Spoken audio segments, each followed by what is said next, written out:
5, we're presenting the automated solid waste separation system. Group members are Hanser, Castro, Rene, myself, Alfredo. Our advisor is Dr. Sabri Tosunoglu, and we are sponsored by Southern Spain. Although recyclers have been passed in many countries, especially in the developed ones, large amounts of solid waste materials are not being recycled properly. As a result, this is causing air pollution, global warming, soil contamination, and others. Some of the issues currently with the recycling procedures is that these procedures are not effective because we're not recycling as fast as we are generating waste. Also, in many cases, we need to separate materials manually. Therefore, this is not effective because it's time-consuming and it is costly. Our primary objective is to design an automated system capable of recycling solid waste materials by the chemical composition, such as paper, glass, aluminum, and paper. However, based on due to the budget constraint, we're going to collect only paper. Also, another objective is to simulate and study components to perform a full engineering analysis of the system. In addition, one of the objectives is to test the system to see how the system is going to behave and how efficient the system is going to be. And lastly, we want to develop a new recycling technology to replace the current system ones.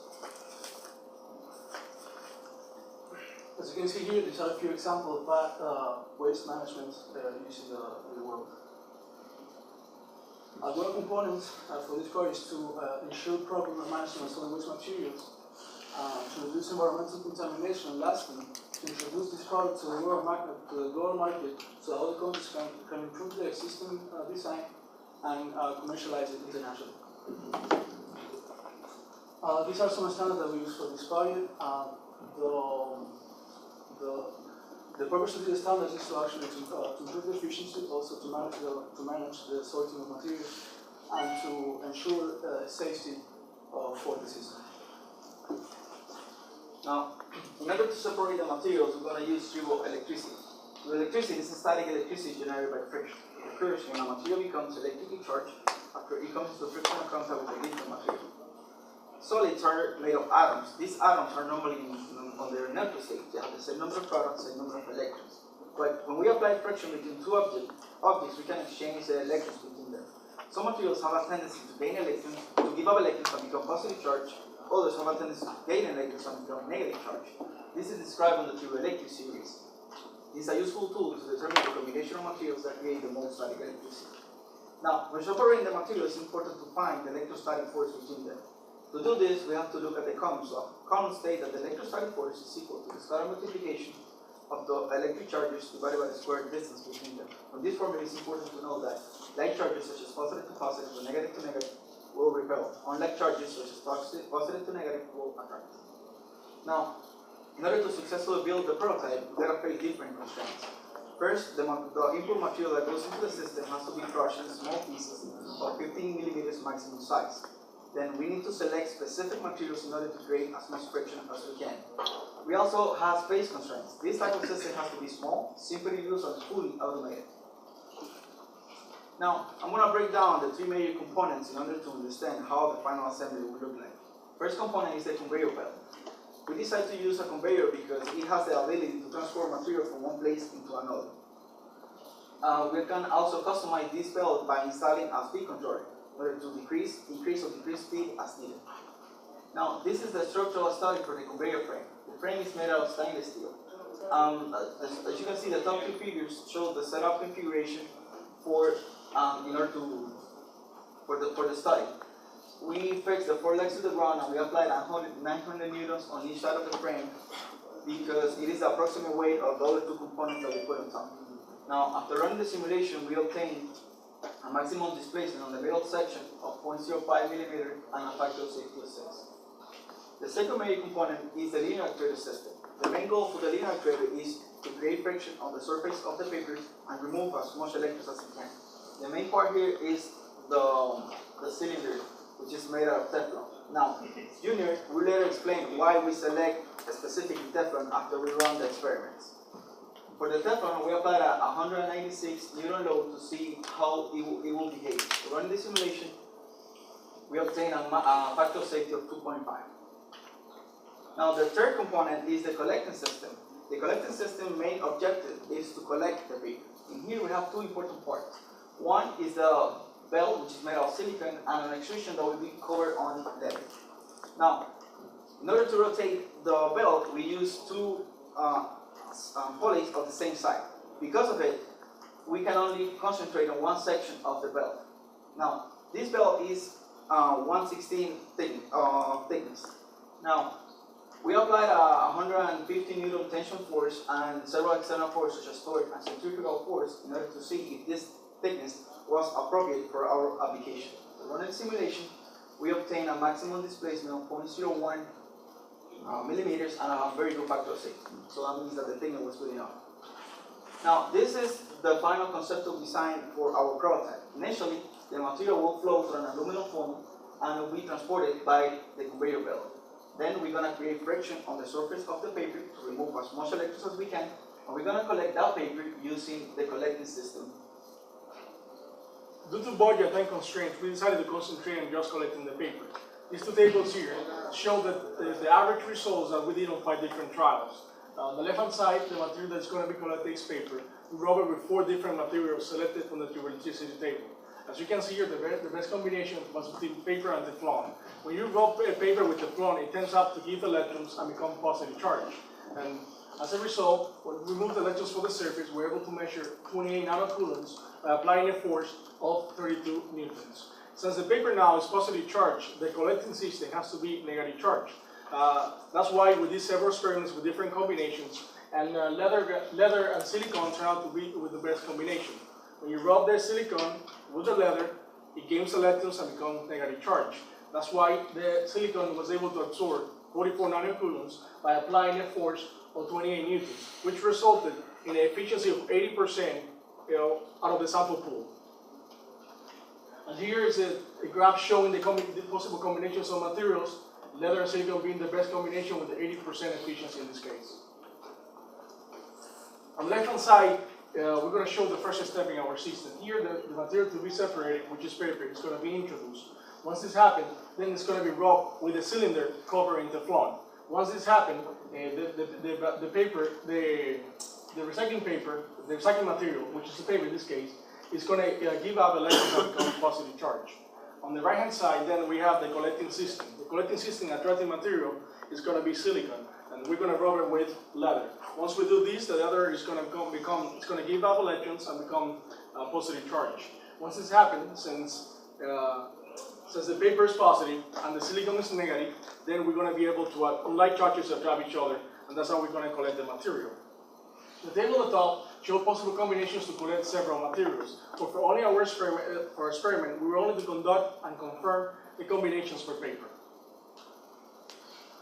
This is a short video showing all the steps to build the prototype from the early stages of this component selection onto the final assembly of all the components put together.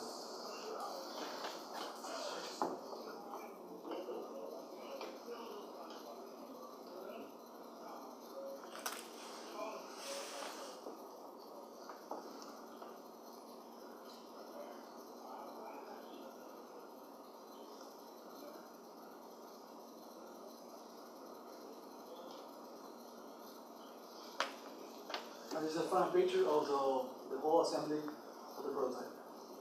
After we put all the major components together, then we decided to run the automated test, and this is our intended results.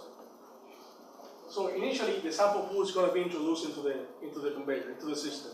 In this case, we have paper, plastic, and non-ferrous metals. In the first step, then the material is going to be rubbed, so focusing specifically on the paper.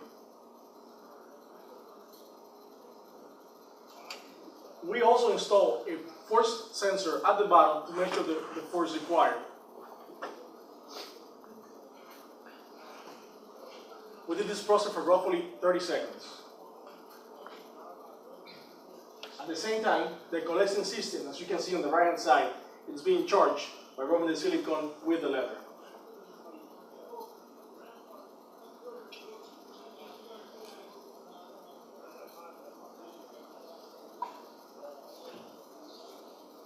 And now we're going to proceed to the final step. On the left-hand side, we should have the materials collected. On the right-hand side, we should have the leftovers from the sample pool. You can see here the material and the leftovers. So, using the information that we learned from our manual experiments, we perform the automated experiments using the same combinations of materials. Once again, paper Teflon turned out to be the best combination. In this case, when we rubbed paper with Teflon, we were able to remove 11 nanocoulomb spring surface by applying a force of 14 newtons through a constant time of 30 seconds. The same thing happened with the silicon and leather, turned out to be the best combination. In this case, the silicon absorbed 17 nanocoulombs by applying a force of 32 newtons, resulting in efficiency of 32%. Now, I would like to mention that there's a 48% difference between automated experiments and the manual experiments. And this is another graph showing the combinations and the results. Even though the leather and silicon in this case was the combination with the highest percentage, was still much smaller in comparison to the manual experiments. And this is our cost analysis. These are the three major components and the cost. I would like to mention that we didn't include labor cost into this, but it turned out to be $2,225. In order to continue the optimization and development of the machine, we need to follow. The first one will be to enclose the system and reduce humidity levels in order to improve the transfer of electrical charges. But also, we would like to control the input flow of materials into the system and then move along to different stations. In addition, we want to improve the charging process of materials with different thickness and shape. That's going to be something very important. And finally, we want to upgrade the system technology with sensors so we can accurately measure the results. Once this is done, then the next step will be to approach municipalities to introduce the machine to the market. After this, then we'll introduce the machine to the global market. So we are going to be able to collaborate with the international recycling community in the improvement of the machine and also to keep the manufacturing costs low. These are the regional responsibilities. We're able to work as a team to develop the first prototype from scratch. That's why we built an industrial prototype and an experimental prototype. We did this through a lot of research, applying engineer principles, and a lot of hard work. And we want to give a special thanks to Sabri Tosunoglu, our sponsor, for giving us the opportunity to work on this project, and Dr. Sabri Tosunoglu for his guidance, and Dr. Cesar Levy for his time and knowledge, and finally, Mr. Miguel Castro for helping us to put the system together, especially with the loan. And this is our project. Thank you very much.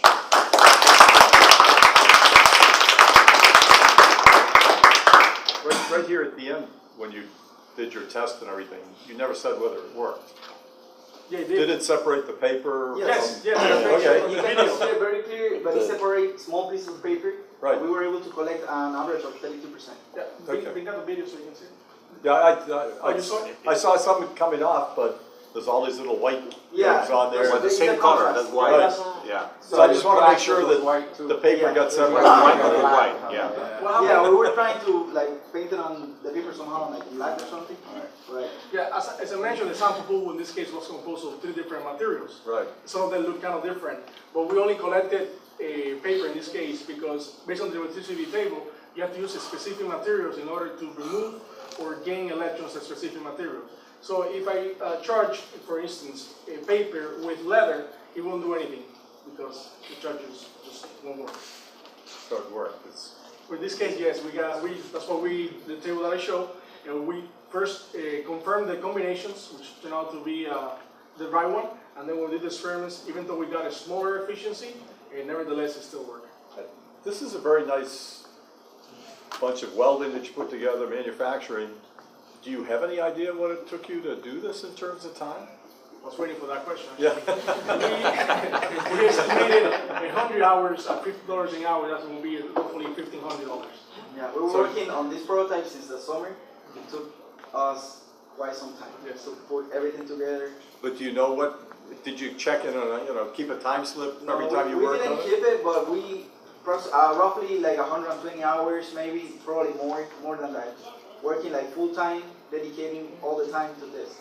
We didn't keep the time, like a time sheet, but it took us a lot of work. Especially research, because at the beginning we don't know what was the specific materials. As we mentioned on the experimental data, we had to try with different to see what was the best combination possible. I also took a lot of time to find the components. For instance, This component here, brand new, costs over $2,000. It took us roughly 3 weeks just to find it. And when we were able to find it, we had to go to our warehouse. It was roughly 2 hours away. And we broke it. When we bought it, it was broken. We had to fix it. I didn't have any guarantee. So we kind of took a risk. Yeah, it was quite a lot of work. Well, I said, you heard me say before that time is very important. If hey, build me one of these, what are you going to charge me? You really need to know what that time. Well, we have the cost, the breakdown. We didn't include the labor there. Right. Well, probably for you, we wouldn't do that. We'll give you a deal. Well, I know from history that my machinists, if I say to them, how long is it going to take you to machine that? Oh, an hour. In the end, it took them 4. Right. You know, so estimating is very, very elusive. It's a guesstimate. It's a guess. But what you really took is very important. Yes. It took quite some time. Yeah, 4 times. Okay. I have a question tied to your project objectives. You say here, separate every material according to chemical composition. Yes. What did you do to actually measure chemical composition in your product? What we mean by that is that we have to use the toxicity table.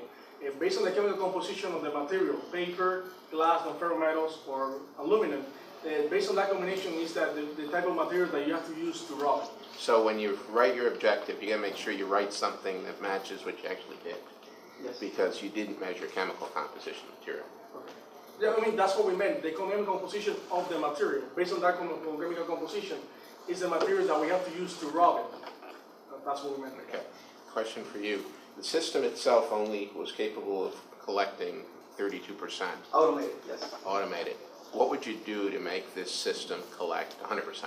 100%. And always First, be accurate? we need to enclose the system and reduce the humidity levels. The automated system was measured with relative humidity. We did the experiments on the robotics lab with around 70%. In order to increase the efficiency of the whole system, we need to decrease the humidity level up to 20%. Enclose the whole system, for example, this prototype, enclose it and reduce with a dehumidifier. With that 20%, we can increase the amount of charges that are transferred from one material into another. Did you ever try to take what came out of the system, put it back in the system, and see if you could get improved? In order to improve it?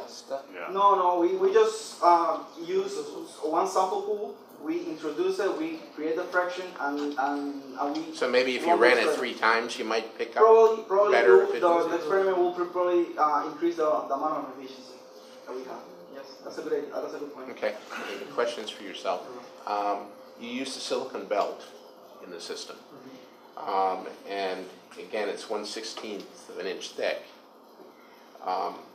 Did you consider wearability? How long is that belt going to survive in a production application? We didn't simulate the belt itself. Because it is a prototype, of course we need a small work. But in the industry world, it needs to be tested to see how long the belt needs to survive or it needs to last. Of course, the durability will also depend for how long the machine works. It could be 40 hours, or it could be 40 hours a week, or it could be 24 hours a day. So that will really. It's not even going to run 40 hours a week with a silicone belt. Probably not. Because, can I answer that? Yeah. Initially, we bought the silicon belt, we installed it, and as you can see, we have to replace that silicon because the amount of friction that we create, as you can see in the video, it creates like bubbles. When it stretches, it creates like bubbles. So we have to replace. It didn't look good enough for our presentation. We have to replace that silicon and install another one, brand new, because of the wear. It was like we applied too much friction on it. But that's a very good point. We need to find the amount of time. The balance point of the materials so that you got a process that will continuously run. Yes. Probably what will also make a difference is that we change the shape of the frictional material and put here a roller and maybe help out a little bit. Okay, and my very last question is for yourself here. Most recycled anything comes with fluid.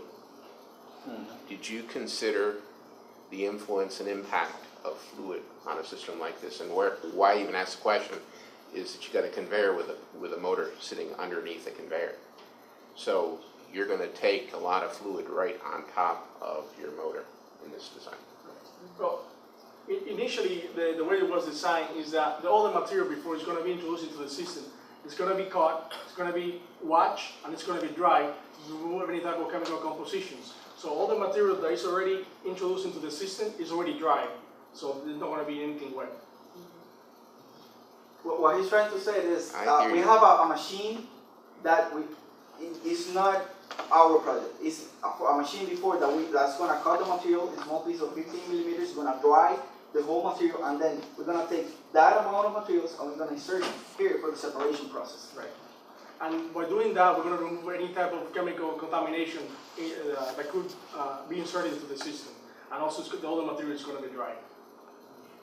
Okay, thank you. Did you go out and happen to look at how they're doing it now? I live in Fort Lauderdale, and we put everything in a recycle can, everything, paper cans. Including the fluid Glass. in the can. Well, sometimes. Glass with water in it. Right, and it goes out to someplace that sorts it, and something similar, I would guess, to this. Yes, there are several systems, but they do it by induction. And this prototype will be, in the future, will be way more efficient, because the idea is that you're going to have all the different materials together. You shred them, they go through the process, and then you're going to be able to separate them at the same time, as they go through different stations. So you don't have to do one process for one specific material, or you have to separate them manually first. That's the idea with this prototype, the development of this innovation. Quick question, when you did your experiment, did you try your raw material before that, or you just did it on the robotic slag with the 70% of humidity without trying that before? First, we need manually to see what was the correct combination. Based on our manual experiments, then we adapt those materials into the automated to see how it will behave. Okay, so maybe if you could try that before, maybe that would increase your efficiency as well, because obviously reducing the humidity of your environment could be too expensive, from 70 to 20. So in other locations, when you want to scale it up. So maybe one good idea would be obviously a kind of pre-filter, trying those materials, remove all the type of fluids and all that stuff, and then obviously that should increase the machine efficiency, of course. Okay. Did you guys consider isolating the sources of trapped electric charge from the rest of the system in your automated system? So because technically that's like electrostatic discharge if you touch it, and so maybe you're discharging some current while you're generating, and so maybe that's why it's not as efficient as it was in the manual process. We actually consider that, especially with the roller. We're looking to use materials that wouldn't allow the transfer of charges from the system, because you have people working nearby, and then the charges are transferred from one component to another that cause accidents. So we did consider that. We wrote it, it's in the thesis, and in this case, at least for the materials that we use here, we include as much as possible. But we're a little limited as far as how much we could include.